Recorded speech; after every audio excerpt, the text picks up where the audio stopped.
다 함께 기도드리심으로 하나님께 주일 예배 드리겠습니다. 성령으로 우리를 새롭게 하시는 하나님, 주님의 영으로 오늘 우리의 삶이 일상의 반복에서 벗어나 주님께서 주시는 매일의 시간을 늘 축복으로 감사하며 살게 하옵소서. 우리의 어그러진 길을 바로잡아 주옵소서. 분주하게 걸어 다녔던 발걸음을 멈추고 은혜의 주님 바라보며 믿음의 길을 걷게 하옵소서. 하나님, 잃어버린 희망과 꿈을 되찾게 하옵소서. 세상의 부귀영화에 잃었던 마음을 주님이 주시는 마르지 않는 생수를 찾아 흠뻑 마시고 적시게 하옵소서. 한순간도 우리를 잊지 않으시고 세상 끝날까지 성령으로 함께 하시는 예수 그리스도의 이름으로 기도드립니다. 아멘. 나는 전능하신 아버지 하나님 천지의 창조주를 믿습니다. 나는 그의 유일하신 아들 우리 주 예수 그리스도를 믿습니다. 그는 성령으로 잉태되어 동정녀 마리아에게서 나시고 본디오 빌라도에게 고난을 받아 십자가에 못 박혀 죽으시고 장사된 지 사흘 만에 죽은 자 가운데서 다시 살아나셨으며 하늘에 오르시어 전능하신 아버지 하나님 우편에 앉아 계시다가 거기로부터 살아있는 자와 죽은 자를 심판하러 오십니다. 나는 성령을 믿으며 거룩한 공교회와 성도의 교제와 죄를 용서받는 것과 몸의 부활과 영생을 믿습니다. 아멘. 주님의 성령 지금 이곳에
다 함께 기도드리시겠습니다. 전능하신 아버지 하나님, 저희가 주님 앞에 나와 주일 예배를 드립니다. 8월이어서 참 많은 일들이 있습니다. 어떤 곳에서는 비가 많이 왔고 어떤 곳에는 너무 안 와서 난립니다. 쌀값과 모든 물가들이 올라서 또 그리고 물가가 올라서 고되고 힘든 하루를 보내는 이유들이 많습니다. 주님, 우리가 이 세상을 살아가면서 이러한 일들로 마음 빼앗기지 말게 하시고 하나님 주시는 평화를 주님의 은총으로 삼아 가득 충만히 받게 하여 주시옵소서. 물은 내 마음을 지키라고 말씀하신 아버지 하나님, 세상에 고되고 헛되고 거친 것에 마음 빼앗겨 우리가 그것 닮아가는 것이 아니라 세상 닮는 사람들보다 주님 닮아가는 사람들 되게 하여 주옵소서. 하나님께서 주시는 평화와 그 은총을 가지고 하나님, 문제 많고 눈물 많고 고된 많은 이 땅에 하나님 나라의 은총 심어갈 수 있는 복된 생명의 사람들 되게 하여 주옵소서. 우리의 그러한 기도 가운데 저희들의 부족함도 있습니다. 저희 연약함도 있고 허물도 있습니다. 주님께서 이 모든 것 사하여 주셔서 믿음으로 온전케 하여 주시고 매일마다 하나님이 이끌어주시는 은총의 길 순종하며 걸을 수 있는 믿음의 가족들 되게 하여 주옵소서. 예배를 드리며 주님, 오늘 우리의 고개를 숙이오니, 우리의 마음을 낮추오니 하나님의 성령이 오셔서 우리에게 참된 평화 허락하여 주시옵소서. 우리가 많은 말, 많은 생각을 주장하기보다 들을 줄 아는 마음 주시고, 우리의 마음속에 세미하게 주시는 주님의 음성을 소중히 들음을 통해 이웃의 이야기를 잘 들으며 소통할 수 있는 평화의 사람들 되게 하여 주옵소서. 하나님께서 주시는 평화의 선물로 이 땅에 복된 소식 전하게 하시고 하나님 나라 일구어가는 믿음의 가정들 되게 하여 주옵소서. 우리 교회가 사람의 이야기를 많이 말하는 교회가 아니라 하나님의 음성을 조용히 들으며 묵묵히 실천할 수 있는 그러한 평화의 공동체 되게 하시고 소금과 빛된 모습들을 감당할 수 있도록 은혜 더하여 주시옵소서. 아브라함의 묵묵한 그 믿음의 발걸음 가운데 놀라운 복을 주셨던 하나님, 우리가 이제 그 복 받을 수 있도록 우리의 길을 성실히 믿음으로 조용히 걸어갈 수 있도록 우리의 마음속에 평화 더하여 주옵소서. 이 마음 담아 예배를 드리며 주님의 말씀을 읽고 고백하며 찬양할 때 하나님의 평화가 우리의 고백이 되게 하시고 우리 삶의 간증과 찬양 되게 하여 주옵소서. 예수 그리스도의 이름으로 기도드립니다. 아멘. 우리 기도를 들어주소서. 간절히 비오니 우리 기도를 들어주소서. 응답해 주소서. 우리 기도를 들어주소서. 간절히 비오니 우리 기도를 들어주소서. 응답해 주소서. 구약성경 창세기 37장 2절부터 5절 11절의 말씀을 세번역판 성경으로 봉독해 드리겠습니다. 야곱의 역사는 이러하다. 17살 된 소년 요셉이 아버지의 첩들인 비라와 실바가 낳은 형들과 함께 양을 치는데 요셉은 형들의 허물을 아버지에게 일러 바치곤 하였다. 이스라엘은 늙음하게 요셉을 얻었으므로 다른 아들들보다 요셉을 더 사랑하여서 그에게 화려한 옷을 지어서 입혔다. 형들은 아버지가 그를 자기들보다 더 사랑하는 것을 보고서 요셉을 미워하며 그에게 말 한마디도 다정스럽게 하는 법이 없었다. 한 번은 요셉이 꿈을 꾸고서 그것을 형들에게 말한 일이 있는데 그 일이 있은 뒤로부터 형들은 그를 더욱더 미워하였다. 그의 형들은 그를 시기하였지만 아버지는 그 말을 마음에 두었다. 아멘. 복음서의 말씀 누가복음서 12장 13절부터 21절까지의 말씀을 세번역번 성경으로 봉독해 드리겠습니다. 예수께서는 곧 제자들을 재촉하여 배에 태워서 자기보다 먼저 건너편으로 가게 하시고 그동안에 무리를 헤쳐 보내셨다. 무리를 헤쳐 보내신 뒤에 예수께서는 따로 기도하시려고 산에 올라가셨다. 날이 이미 저물었을 때 예수께서는 홀로 거기에 계셨다. 제자들이 탄 배는 그 사이에 이미 육지에서 멀리 떨어져 있었는데 풍랑에 몹시 시달리고 있었다. 바람이 거슬러서 불어왔기 때문이다. 이른 새벽에 예수께서 바다 위로 걸어서 제자들에게로 가셨다. 제자들이 예수께서 바다 위로 걸어 오시는 것을 보고 겁에 질려서 유령이다 하며 두려워서 소리를 질렀다. 예수께서 곧 그들에게 말씀하셨다. 안심하여라. 나다. 두려워하지 말아라. 베드로가 예수께 말하였다. 주님, 주님이시면 나더러 물 위로 걸어서 주님께로 오라고 명령하십시오. 예수께서 오너라 하고 말씀하셨다. 베드로는 배에서 내려 물 위로 걸어서 예수께로 갔다. 그러나 베드로는 거센 바람이 불어오는 것을 보고 무서움에 사로잡혀서 물에 빠져 들어가게 되었다. 그때 그는 주님 살려주십시오 하고 외쳤다. 예수께서 곧 손을 내밀어서 그를 붙잡고 말씀하셨다. 믿음이 적은 사람아 왜 의심하였느냐. 그리고 그들이 함께 배에 오르니 바람이 그쳤다. 배 안에 있던 사람들은 그에게 무릎을 꿇고 말하였다. 선생님은 참으로 하나님의 아들이십니다. 아멘. 찬송가 490장 찬송하시겠습니다.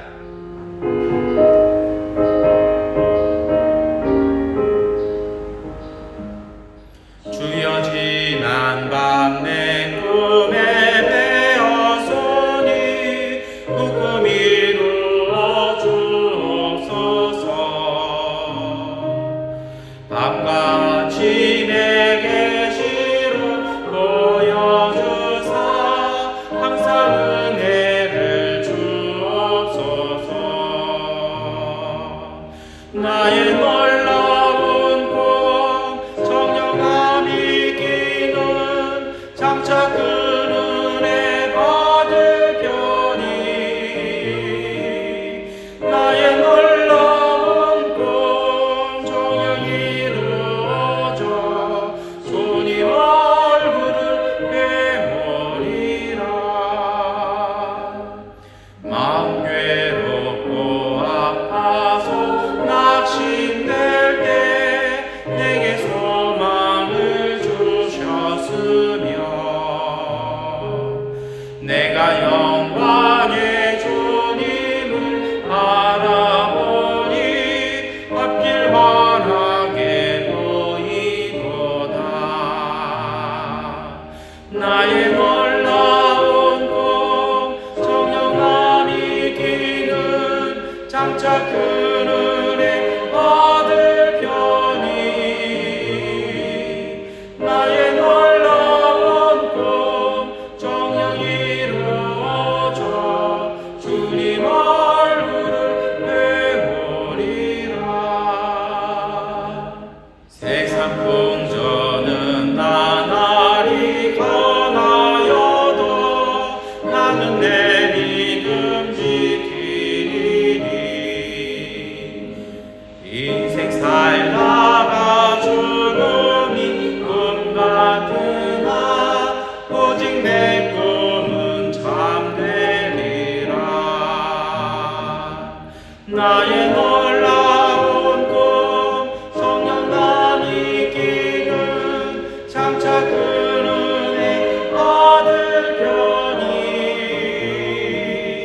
나의 놀라운 꿈 정령 이루어져 주님 얼굴을 배우리라.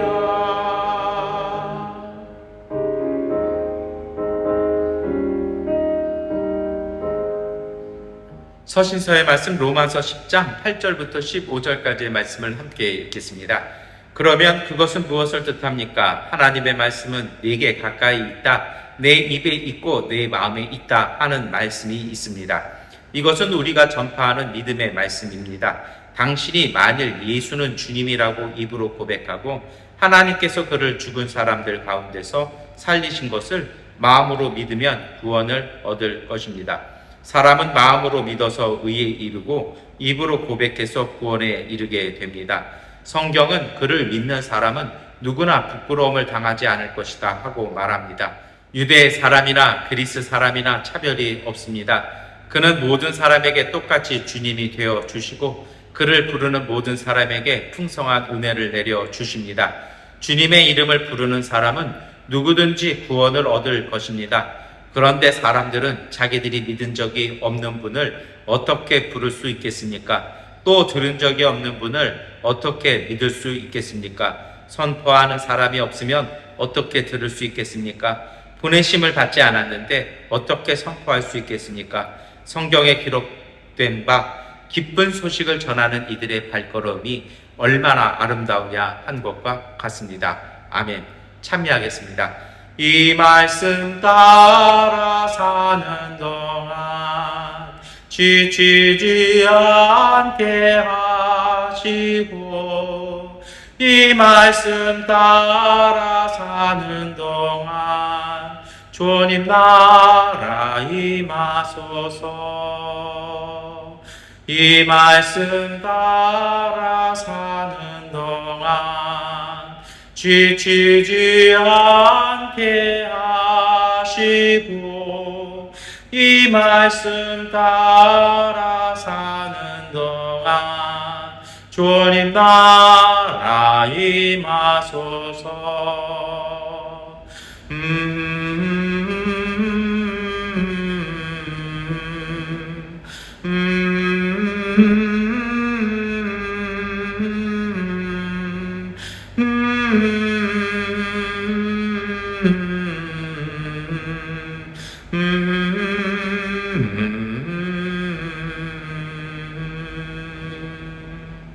아멘. 우리 서로 교제 인사하시겠습니다. 하나님께서 우리와 함께 하십니다. 인사하시겠습니다. 하나님께서 우리와 함께 하십니다. 아멘. 저는 참 음악 듣는 거 좋아합니다. 뭐 예술적인 감성 뭐 이런 거 아니고요. 그냥 이렇게 좀 마음이 힘들고 아니면 좀 뭐 정신이 없고 이럴 때 음악을 들으면 차분해서 참 좋아요. 근데 어릴 때부터 굉장히 좋아하는 곡 한 곡이 있습니다. 저희 뭐 아버지 때부터 자주 듣던 음악이기도 한데요. 뭐냐면 에비타에 나오는 그 Don't Cry For Me 아르헨티나 이 곡입니다. 이 뮤지컬에 있는 곡이죠. 참 이거 이렇게 듣다 보면은 이게 좀 어쩔 때는 화도 나 있기도 하고 어쩔 때는 좀 침울해 있다가도 막 이렇게 정말 감정이 이렇게 감동이 이렇게 막 밀려오는 게 있어요. 근데 한참 이렇게 저도 그래서 자주 이렇게 운전하면서도 가끔 듣고 이렇게 하는데요. 듣다 보니까 의문이 하나 생겼어요. 이 제목은 우리가 다 알아요. 그런데 가만히 생각해 보니까 제목은 이 Don't Cry For Me 아르헨티나 웬만하면 다 아시잖아요. 가사가 어떤 내용인지는 들어본 적이 별로 없어요. 그냥 우리는 항상 기억하는 게 나를 위해 울지 마세요 아르헨티나 뭐 이 정도지 그게 정말 어떤 가사인지 잘 이렇게 모를 때가 참 많아요. 그래서 심지어는 그게 뮤지컬인데 어떤 내용인지 모르는 분들도 가끔 있습니다. 그래서 그 뮤지컬이 내용이 이런 식으로 되어 있습니다. 이게 실제 있었던 일을 뮤지컬로 극화한 거죠. 에바 마리아 페로니라는 그 아르헨티나의 대통령 부인의 일대기이기도 합니다. 이 에바 마리아 페로니 사실은 이 사생아로 태어났어요. 그래서 심지어는 가족한테 인정을 받지 못해서 아버지가 돌아가셨는데 장례식에도 들어오는 것을 거부당한 어찌 보면 그래서 비참한 유년기 그리고 청년기를 살아야 된 소위 말해서 하류 인생의 삶입니다. 그래서 이 지방의 카페 가수로 먹고 살 수밖에 없었습니다. 그러다가 그 카페에서 만난 장교와 결혼하면서 인생과 삶이 바뀝니다. 나중에 아르헨티나의 영부인이 되죠.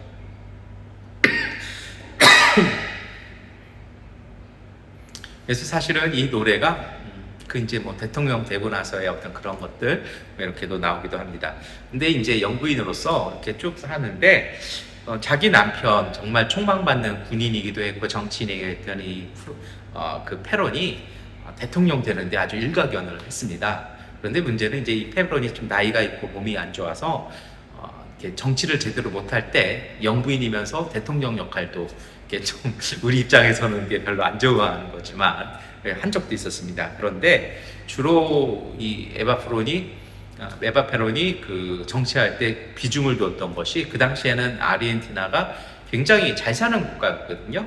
그래서 어떻게 하냐면 이 빈민 자기처럼 하류 인생을 살았던 사람들을 위해서 정치력을 이렇게 합니다. 그래서 어떤 식으로 하냐면 국가에 남아 도는 재정을 어떤 재단을이나 이런 쪽으로 복지 예산으로 자꾸 갖다 쓰는 거죠.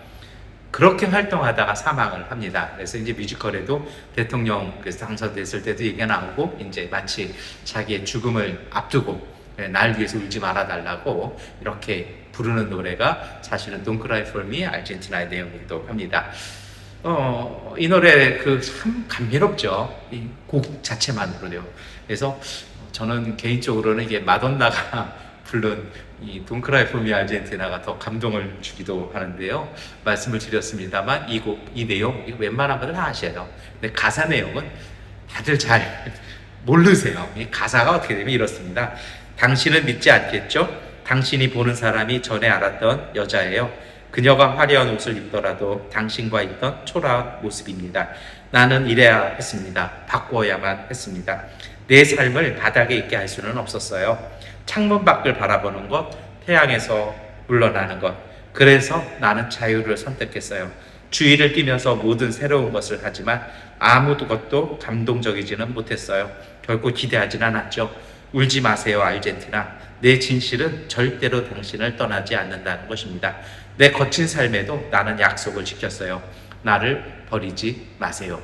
뭐 이런 내용으로 이렇게 가사가 되어 있습니다. 제가 중요 부분 이렇게 발췌했는데 중간에는 사람들의 평가도 나와요. 어떤 사람들은 나를 사치한다고 비난도 합니다. 그런데 자기는 그거 아니라고 이렇게 쭉 얘기하죠. 그러면서 이 노래가 주는 것은 그것입니다. 어찌 보면 자기 나름대로의 그 이야기들, 인생 이야기를 하는 거거든요. 자신의 불행한 어렸던 시절에 품었던 꿈, 이대로 살아서는 안 되겠다라는 것이요. 모든 사람들이 좀 행복해졌으면 좋겠고 모든 사람들이 걱정 없이 살았으면 좋겠다라는 그 꿈을 자기는 선택했다라는 것입니다. 그래서 바꿔보려고 노력했다라는 것입니다. 그래서 가난한 사람들을 위한 국가, 이것을 위한 꿈을 가졌고 이것을 실천했다라는 것입니다. 이러한 노래 가사, 사실은 이 가사 내용 때문에 그리고 그렇게 살았던 그의 삶 때문에 이 노래가 더 큰 감동이 되는 것 같습니다. 그래서 참 재밌는 얘기도 있어요. 이 에바 페론이요, 사망한 이후에 암으로 사망하는데 시신을 도둑맞는 일까지 매여 순교자로 사람들이 삼을까봐 이 시신이 사라지는 그런 일들까지 겪게 됩니다. 그런데 우리가 이런 에바 페론 얘기를 이렇게 쭉 해보면 그냥 보통 일반적으로 떠도는 얘기는 이겁니다. 경제학자들이 뭐라고 얘기하냐면 아르헨티나가 잘 살았는데 이 에바 때문에, 이 별명이 에비타거든요. 이 에비타 때문에 너무 퍼주기성, 선심성 복지정책 하다가 아르헨티나의 경제가 붕괴되었다, 이렇게 얘기를 합니다. 그래서 국가가 부도돼서 지금 우리가 아는 것처럼 가난한 국가로 세계 4위 국가에서 툭 떨어졌다, 이렇게 얘기하고 일반적으로 세평이 그렇습니다. 그런데요, 요즘 들어서는 여기에 대해서 제레미 삭스라든지 이런 학자들에 의해서 새로운 평가들이 나와요. 물론 그 사람도 비슷한 범주긴 합니다만 이러한 평가들은 소위 이제 하버드 학파 중심으로 나온 거죠. 그러니까 복지 예산을 너무 써서, 선심성 정책을 너무 써서 이제 아르헨티나가 부도났다, 이런 얘기는 하버드 경제학파 중심 얘기입니다. 그런데 실질적으로 요즘 다시 평가되는 이 내용은 이런 것입니다. 아르헨티나가 겪었던 경제난, 국가 경제의 몰락은 에비타가 돈을 퍼줘서 생긴 것이 아니라 정권의 무능함, 그리고 부패와 횡포, 기업의 횡포 때문에 국가 경제가 경쟁력도 잃었고 신뢰성도 잃어서 세계 시장에서 도태되어 버렸다라는 것입니다. 농업 중심 국가에서 이제는 공업 기술 국가로 변화해야 되는데요. 이게 소위 이제 그 제레미 삭스가 주장하는 이론들이거든요. 근데 그거 할 타이밍을 이미 대기업이 농장으로 이런 걸로 다 돈 벌고 있으니까 굳이 그렇게 투자할 필요 없다 해가지고 도태되어 버렸다라는 게 요즘 학자들의 새로운 평가이기도 합니다. 항상 돈 있는 자들의 그 돈의 힘에 의해서 평가는 바뀌기도 하는 법이죠. 저는 이런 말씀을 오늘 이 노래 소개하면서 그런 말씀 드리고 싶습니다. 저는 어릴 때부터 들었던 이 Don't Cry For Me Argentina요, 이 나를 위해서 울지 말아달라는, 마치 이순신 장군님께서 내가 죽었다는 소식을 적에게 알리지 말라는 그 이야기와 비슷한 그 어떤 뉘앙스가 있는 곡이기도 한데요. 이 뮤지컬이 그렇게 감동을 주는 것은요, 그런 에바 페론이 그런 삶을 살았고 그런 정책을 실천했고 또 그렇게 살다가 정말 병으로 이렇게 세상을 달리한 것에 대한 아르헨티나 국민들, 전 세계 가난한 사람들의 그런 어떤 그리움, 그런 향수들이 반영될 것 아닌가. 그래서 그런 것을 그런 각도에서 잘 표현한 것이 이 마돈나가 연기했던 에비타이기도 합니다. 뮤지컬을 영화로 만들었던 거죠. 여러분, 저는 그런 생각을 해봅니다. 오늘 주일 맞이해서 갑자기 뜬금없이 뮤지컬 영화 얘기를, 음악 얘기를 그렇게 했는데요. 정치 얘기도 하고 경제 얘기도 했습니다만 정말 오늘 우리 시대에 필요한 것이 있습니다. 그것은 똑똑함, 유능함, 실력, 능력 다 소중하죠. 그런데 정말 소중한 것이 있다면 저는 그것은 꿈이라고 생각합니다. 이 꿈꾸는 꿈이 있느냐라는 것이죠. 그리고 그 꿈이 없다라면 가지고 있는 능력이나 실력, 재능들이요, 그런 것들을 적절하게 쓰지 못할 것 같아요. 그렇게 되면 나쁜 방법으로 쓰는, 소위 말해서 요즘 우리가 뭐 관피아라든지 법피아 뭐 이런 얘기들 하잖아요. 그 사람들 다 똑똑한 사람들이고 공부 더 잘하는 사람들이잖아요. 하나님이 주신 재능을 제대로 못 써내는 거죠. 정말 오늘 우리 시대에 필요한 건 꿈입니다. 하나님이 우리에게 주시는 꿈, 그 꿈을 갖고 그 꿈을 품고 그 꿈을 실천하며 살아가는 그러한 믿음, 저는 오늘 우리 시대, 그리고 이 팬데믹 이후에 끊이지 않는 전염병과 전쟁의 소식 속에서 세계 경제가 요동치는 이 상황 속에서 우리가 품어야 될 신앙의 모습이라고 생각합니다. 그래서 꿈꾸는 것, 이것이 저는 신앙의 또 다른 이름이라고 생각합니다. 저기 꿈을 꾸는 자가 오도다. 이것이 요셉의 형들이 요셉에게 했던 이야기이기도 하지요. 요셉, 그는 꿈을 가진 사람입니다. 보통 창세기에서 우리가 요셉의 말씀을 쭉 읽다가 보면 우리는 자꾸 이 이야기를 포인트를 잘못 떠요. 뭐냐면 형제들의 미움, 질투를 받아서 문제가 생긴 것으로 우리는 성경을 읽어나갈 때가 참 많이 있습니다. 그런데 그렇지 않다는 겁니다. 창세기에 나오는 요셉의 이 본문의 핵심은 요셉이 가지고 있던 꿈이었습니다. 요셉은 어떤 삶을 살았습니까? 우리가 잘 알죠. 야곱의 11번째 아들로 태어납니다. 그런데 어머니가 모두 4명이에요. 그러니까 배달인 형제들과의 갈등 속에서, 그 나이 차이 속에서, 형들의 질투 속에서도 맞아요. 그런데 아버지 야곱은 이 요셉을 사랑했습니다. 정말 좀 특별하게 더 사랑을 했던 것 같아요. 그러니까 이 사랑 때문에, 그리고 사실은 이 모든 것에는 요셉이 가졌던 꿈이 있죠. 우리가 읽었던 오늘 본문 말씀의 마지막이요. 비록 혼은 냈는데 아버지 야곱은 요셉의 그 이야기를 마음에 두는 그 꿈, 그 포부, 그 희망, 이게 마음에 든 것입니다. 이 형제들이 그 모를 리 없죠. 형제들은 싫은 겁니다. 그래서 형제들의 모략으로, 노예로, 그리고 죄수의 삶을 살면서 그는 몰락하는 것처럼 보였지만 오히려 성장하는 삶을 삽니다. 그래서 그는 결국에 어떻게 됩니까? 이집트를 기근으로부터 구한 영웅이 되고 야곱 가문을 이집트로 이주하는 그러한 정말 놀라운 일을 벌입니다. 그것뿐만인가요? 어린 시절로부터 유혹을 이겨내는 강인함, 노예에서 총리로 바뀌는 입지적인 위인으로서의 모습도 우리에게 보여주고 있습니다. 그것뿐만이 아니죠. 정말 한 가족을, 남자만 600만이 되는 그 민족으로 바꿔내는 그 모판을 만들고 실질적으로 설계해내는 그 고센 땅이라는 지역에서 이스라엘 그 가족이 그들의 신앙과 문화를 유지하면서 이집트인 속에서 이집트인과는 구별되게 살아갈 수 있도록 그 거주하는 땅서부터 그 모든 것을 설계하고 그 모판을 만들어 놓은 사람이기도 했습니다. 그것뿐만이 아니라 역사적으로는, 세계적으로는 고대 근동의 모든 사람들을 가뭄과 굶주림으로부터 구해낸 사람이기도 했습니다. 신앙적으로도 그렇죠. 구원사를 이어가는 믿음의 족장이기도 했습니다. 참 대단한 사람인 거죠. 정말 오늘 우리 시대에 이런 요셉과 같은 사람이 있다라면 정말 좋겠다라는 그러한 기도를 해봅니다. 이러한 요셉의 남다른 능력은 어디에서 올까요? 그것이 바로 꿈을 꾸고 꿈을 풀어내는 능력이라고 창세기는 오늘 우리에게 말씀하고 있습니다. 민수기 12장 6절의 말씀입니다. 이르시되 내 말을 들으라. 너희 중에 선지자가 있으면 나 여호와가 환상으로 나를 그에게 알리기도 하고 꿈으로 그와 말하기도 하거니와. 다시 말하면 성경은요, 그 꿈이라는 것이 하나님을 알리는 소통의 도구도 된다라는 것입니다. 그래서 야곱도 베델에서 꿈을 꾸고 하나님의 약속을 믿음으로 받지 않아요? 그리고 잠언 29장 18절은 말씀합니다. 함께 읽겠습니다. 묵시가 없으면 백성이 방자에 행하거니와 율법을 지키는 자는 복이 있느니라. 무슨 말씀일까요? 좀 번역이 좀 그런데요. 히브리어에서 그대로 풀어내면 이런 뜻입니다. 꿈이 없는 백성은 소망이 없어 망할 짓만 한다.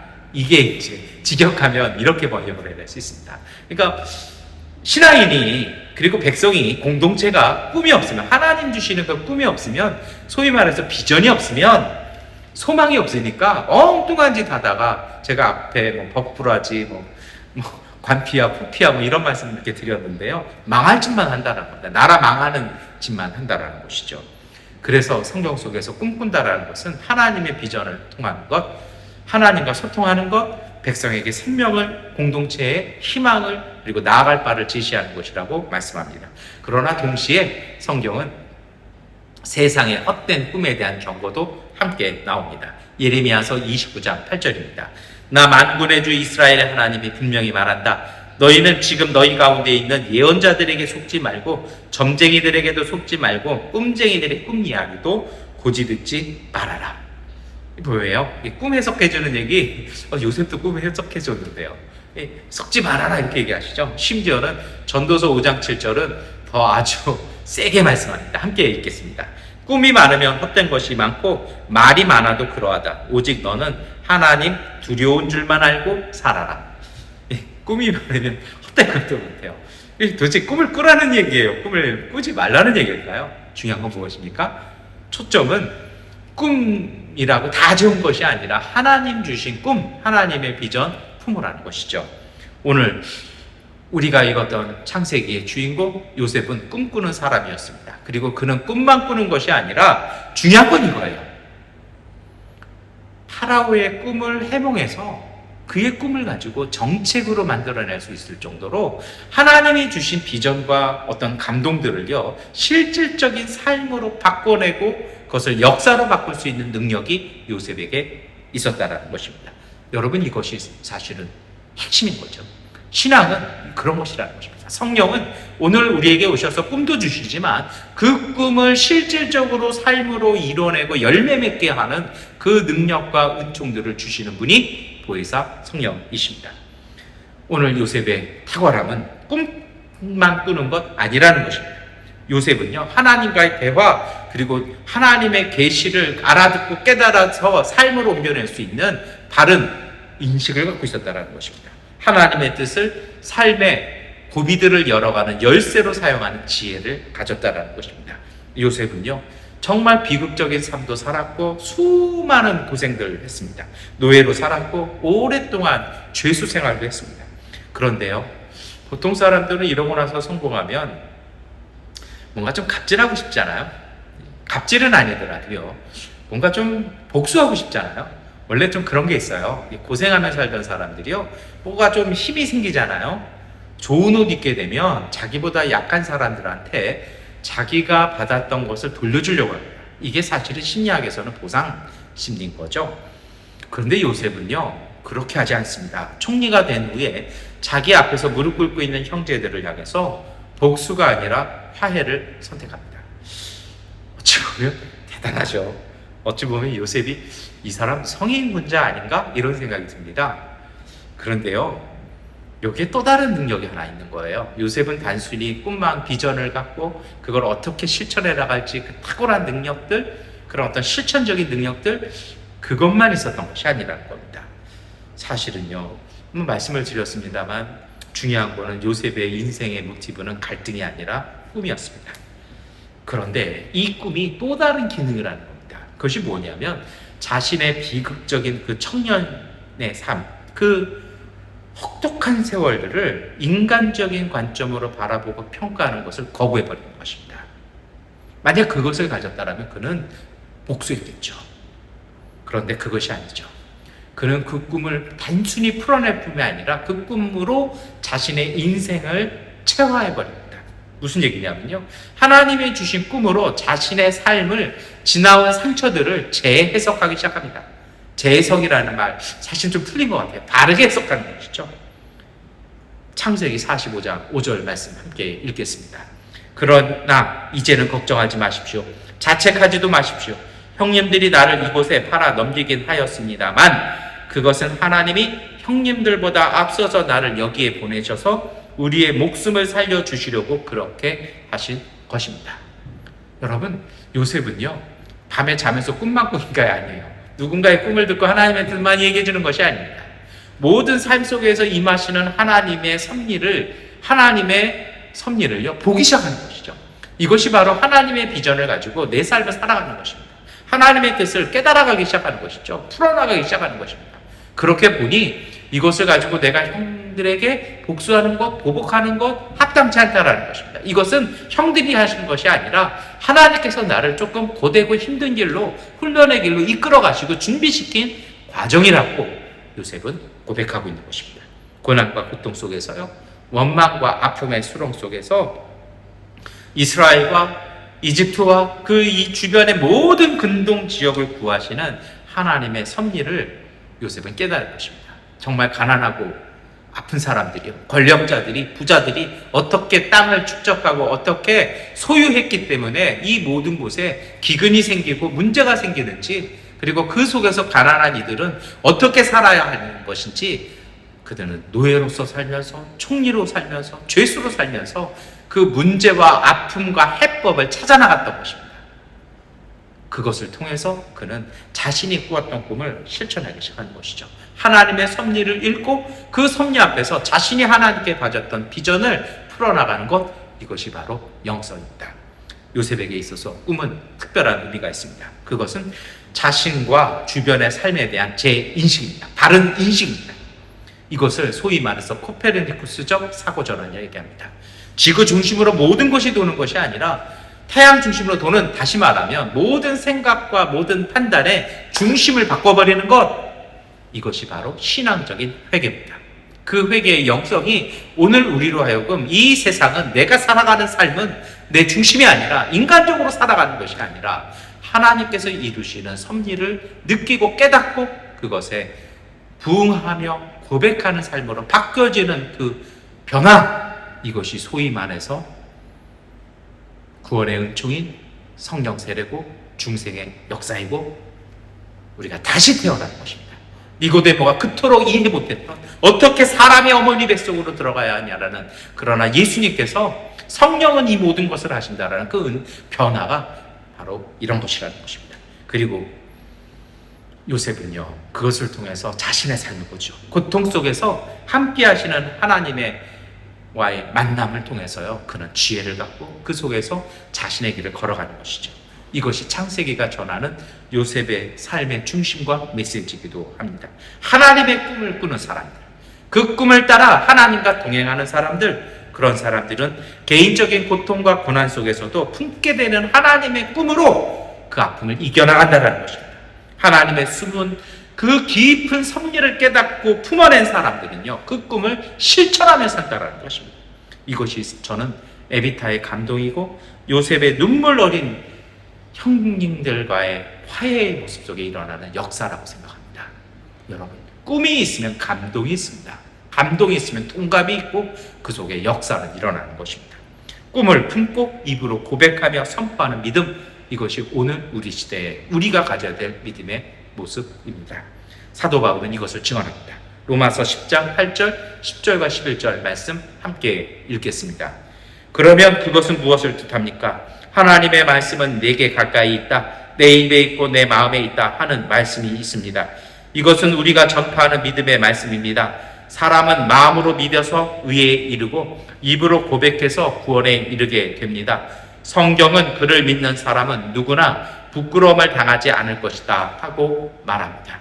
여러분, 요셉은요, 하나님의 구원을 의심하지 않았습니다. 왜요? 그는 그걸 체험했거든요. 그래서 이렇게 고백하죠. 창세기 40장 8절입니다. 요셉이 그들에게 말하였다. 해몽은 하나님이 하시는 것이 아닙니까? 내가 하는 거 아니라는 것입니다. 하나님께서 자신과 함께 하셔서 자신이 살아가는 모든 것 속에 복을 내리심을 믿고 고백했다는 것입니다. 그리고 이것이 이집트에서 요셉을 만났던 모든 이들의 고백이었습니다. 보디발도 그렇게 얘기하잖아요. 심지어 감옥에 갇혔더니 간수들이 그 말을 보니까 그가 하는 모든 일이 잘 돼요. 파라오가 보니까 그가 하는 모든 일이 다 맞아요. 뭐라고 얘기합니까? 하나님이 너와 함께 하신다. 여러분, 사도 바울은요, 하나님의 그 꿈을 품고 고백하며 실천하며 삶으로 살아가는 이 믿음의 삶이 마음에서 믿음으로 하나님과의 바른 관계로 소통되어지는 삶이라고 이야기하는 것입니다. 단순히 그 꿈을 마음속에만 담아두고 생각 속에 넣어두는 것이 아니라 그 하나님의 뜻을 입으로 고백하며 몸으로 따라가면서 살아가는 것을 통해 우리가 비로소 구원에 이르고 의에 이른다라고 우리에게 말씀하고 있는 것입니다. 그리고 이러한 삶은 자신뿐 아니라 이웃을 구원합니다. 로마서 10장 13절 말씀 함께 읽겠습니다. 주님의 이름을 부르는 사람은 누구든지 구원을 얻을 것입니다. 여러분, 거듭 말씀드리지만 저는 이것이 오늘 우리 시대에 필요한 믿음이라고 생각합니다. 파라오의 이야기가 있죠. 창세기 41장 38절입니다. 바로가 신하들에게 말하였다. 하나님의 영이 함께하는 사람을 이 사람 말고 어디에서 또 찾을 수 있겠느냐. 무슨 얘기일까요? 이런 사람 더 있었으면 좋겠다는 것입니다. 창세기는 이 파라오의 입을 통해서 하는 얘기가 있습니다. 이스라엘 역사 속에 이런 사람이 다시 있어야 된다는 것입니다. 이런 사람을 통해서 우리가 잃어버린 하나님의 땅, 조상들의 땅으로 다시 들어갈 수 있다는 것입니다. 그 땅은 그냥 만들어진 것이 아니라 우리 그 조상 중에 요셉이라는 사람의 꿈을 품고 그 꿈을 실천하가는 그의 믿음, 그의 영성을 통해서 준비되어졌다는 것입니다. 하나님은 그런 사람을 통해서 오늘 우리를 위해서 그 땅을 마련하셨다는 것입니다. 우리 민족으로 하여금 성장하게 만드셨다는 것입니다. 그러니 이제 뿔뿔이 흩어지고 나라가 망했지만 이제 다시 그 하나님이 주시는 비전을 품고 그 비전을 지혜로 삶으로 역사로 만들어내는 사람들 통해서 우리 민족이 회복되어질 것이라는 것이 창세기의 고백입니다. 여러분, 세상도 그래요. 꿈을 품고 살아가는 사람들이요, 그들은 감동을 받고 잖아요. 하나님의 꿈을 품은 사람들은요, 생명과 구원의 역사를 갖고 오는 것입니다. 그래서 오늘 우리에게 필요한 것이 있습니다. 정말 조심해야 될 것이 있죠. 믿음이 아니라 의심은 우리를 가라앉게 만듭니다. 이것이 우리가 읽은 복음서의 말씀입니다. 예수님이 아니라 바람과 폭풍을 바라본 베드로는 물에 가라앉았습니다. 마태복음 14장 30절 31절 말씀입니다. 그러나 베드로는 거센 바람이 불어오는 것을 보고 무서움에 사로잡혀서 물에 빠져 들어가게 되었다. 그때 그는 주님 살려주십시오 하고 외쳤다. 예수께서 곧 손을 내밀어서 그를 붙잡고 말씀하셨다. 믿음이 적은 사람아, 왜 의심하였느냐. 여러분, 이 하나님의 비전, 성령께서 우리로 갖게 하신 이 꿈을 잃어버리는 건요, 의심 때문인 겁니다. 어떻게 내가 할 수 있을까? 에이, 무슨? 오늘 예수님은요, 의심 때문에 믿음이 적어졌다고 얘기합니다. 의심이란 게 뭘까요? 성경에서 의심은 무엇인가를 하나로 알아듣지 못하고 두 개로 갈라져 있는 걸 얘기합니다. 말이 좀 어렵죠? 쉽게 말하면 이 두 가지 길을 동시에 가고 싶어하는 마음, 이 길을 가면서 내가 저리로 갔어야 되는데 이렇게 생각하는 것이 두 마음, 이것이 의심이라는 것입니다. 그래서 야고보서 1장 7절과 8절에 그런 사람은 주님께로부터 아무것도 받을 생각을 하지 마십시오. 그는 두 마음을 품은 사람이요 그의 모든 행동에는 안정이 없습니다라고 말씀합니다. 여러분, 하나님에 대한 하나님이 주시는 꿈 품으셨습니까? 믿으십시오. 갈라진 마음으로 눈치를 보는 것이 아니라 이 길 갈까 저 길 갈까, 요거 가다가 안 좋아요, 일로 딱 가야지, 아니라는 것입니다. 단호하게 하나님이 주신 그 꿈과 말씀을 선택하고 그것을 실천하는 의지, 그 삶, 그것이 바로 믿음의 삶입니다. 오늘 우리에게 꿈이 있는지 이 예배 시간에 우리는 다시 물어야 할 것입니다. 성령은 우리에게 꿈을 주십니다. 사도행전 2장 17절 말씀 함께 고백하겠습니다. 하나님께서 말씀하신다. 마지막 날에 나는 내 영을 모든 사람에게 부어주겠다. 너희의 아들들과 너희의 딸들은 예언을 하고 너희의 젊은이들은 환상을 보고 너희의 늙은이들은 꿈을 꿀 것이다. 성령으로 충만한 사람들은 매일같이 과거 속에 살아가는 사람들이 아니라 성령은 오늘 우리에게 꿈을 주시고 비전을 주셔서 미래를 바라보게 하고요, 내일을 바라보게 하십니다. 그래서 오늘을 복되게 삶으로 그 내일을 만들어가는 삶을 살게 하시는 것이 성령과 동행하는 삶입니다. 바다의 폭풍을 잠재우는 것은 우리가 아니라 예수님이십니다. 구원의 희망은 갈라진, 우리 안에 갈라져서 이 길 갈까 저 길 갈까 주저 하는 그 마음이 있지 않습니다. 오직 예수 그리스도의 말씀 속에 능력이 있고 희망이 있습니다. 그러니 의심하는 마음을, 예수님을 바라보는 마음으로 우리가 품어야 할 것입니다. 시편 119편 89절 90절의 말씀은 주님의 말씀은 영원히 살아있으며 하늘에 굳건히 자리 잡고 있습니다. 주님의 성실하심은 대대에 이릅니다. 땅의 기초도 주님께서 놓으신 것이기에 언제나 흔들림이 없다라고 고백합니다. 그러니 여러분, 하나님이 주신 꿈 이제는 품으십시오. 이 꿈 무엇일까요? 하루하루 그냥 그저 그렇게 사는 것이 아니고요. 정말 나는 하나님 앞에서 이 세상 속에서 나는 이렇게 살아야겠다. 내 삶은 이렇게 하나님 앞에서 온전하게 살아야겠다. 이 비전이 있어야 되는 거죠. 그것을 추구하는 것이 삶이죠. 그것을 이루고 싶어서 조금 더 가까이 가는 것이 바로 믿음입니다. 그래서 모세는요, 광야 끝으로 나갑니다. 그래서 그는 하나님 앞에 서게 되는 것이죠. 우리가 이 예배 시간 다시 물어야 합니다. 우리는 이 꿈을 가지고 있는지, 우리가 혹시 포기하지는 않았는지, 잊어버리지는 않았는지, 그래서 우리는 다시 기도해야 합니다. 하나님께서 이 꿈 다시 우리에게 불어넣어 주시고요, 우리가 다시 그 하나님의 주신 비전에 대한 믿음으로, 그 열정으로 우리가 충만할 수 있도록 우리는 기도해야 할 것입니다. 오늘 우리에게 정말 필요한 것이 있습니다. 그것은 물질도, 재산도, 명예도, 재능도, 기술도 아닙니다. 우리의 개인적인 삶 안에서 우리를 불러주시고 성령을 통해서 보게 하시는 하나님의 꿈을 품고 그 꿈 이루며 사는 그 믿음이 필요합니다. 하나님의 꿈은 성령을 통해서 놀라운 은총으로 우리를 어떠한 고난이나 역경 속에서도 이끌어 가시는 은총이 가득한 평화로 이끌어 가시는 것입니다. 꿈이 없다면 다시 하나님 앞에서 성령을 구하며 기도하십시오. 하나님은 그 기도에 응답하십니다. 하나님께서 주시는 꿈 품으셨다라면 이제 일어나서 그 꿈을 위해서 입으로, 마음으로, 몸으로, 눈물로, 땀으로 고백하는 믿음 되시기를 축원합니다.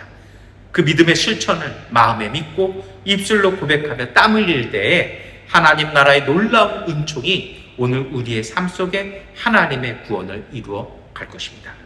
우리 모두가 꿈꾸는 사람들 되시기를 축원합니다. 기도하겠습니다. 하나님, 우리에게 희망이 있어야 남에게도 희망을 줄 수 있사오니 희망 되시는 하나님 앞에 나갑니다. 잡초 같아 보이는 우리의 삶 속에서도 희망 찾아 희망 이루며 살게 하옵소서. 예수 그리스도를 믿음으로 오늘 우리의 열정을 다해 하고 싶은 일들을 시작하게 하옵소서.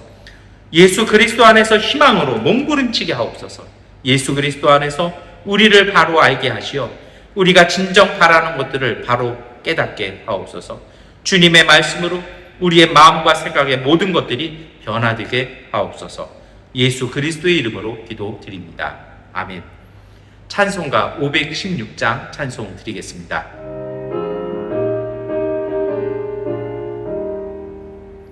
옳은 길 따르라 의의 길을, 세계 만민의 참된 길, 이 길 따라서 살 길을 온 세계에 전하세.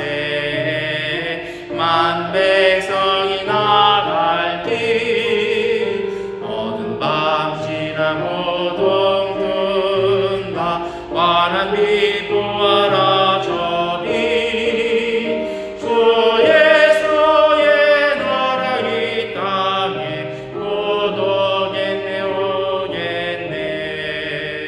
주 예수 따르라 승리의 주, 세계 만민이 나아간 길과 진리요 참 생명, 내 장검을 보소.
위해 살겠네.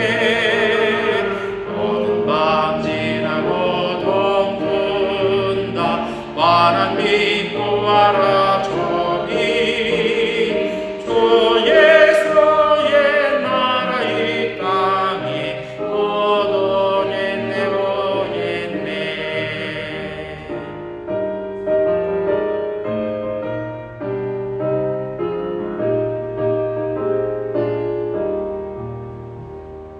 교회 소식 말씀드리겠습니다. 요즘 미얀마에도 여러 가지 코로나라든지 여러 가지 문제가 생기고 있는데요. 우리가 더 기도함을 통해서, 그리고 더 중요한 건 우리가 좀 많이 웃었으면 좋겠어요. 얼굴에 미소 그리고 믿음, 이것으로 또 한 주간 승리하시기를 바랍니다. 그리고 이걸 위해서 서로가 중보하며 함께 기도했으면 좋겠습니다. 다 함께 주기도문송 찬송하시겠습니다.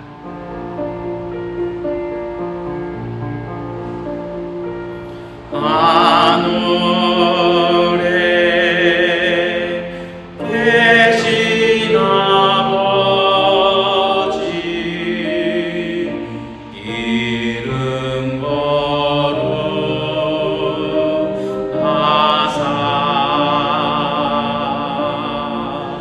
주님 나라 임하시고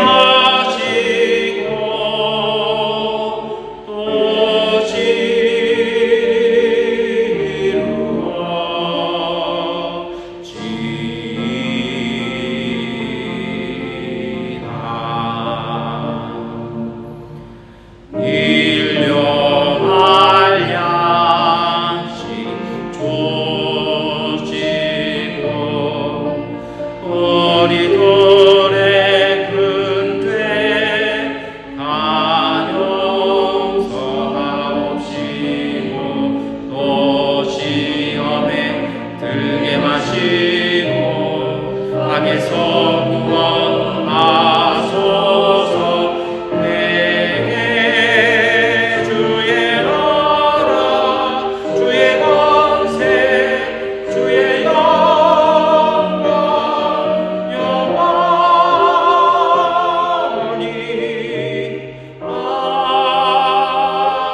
아멘.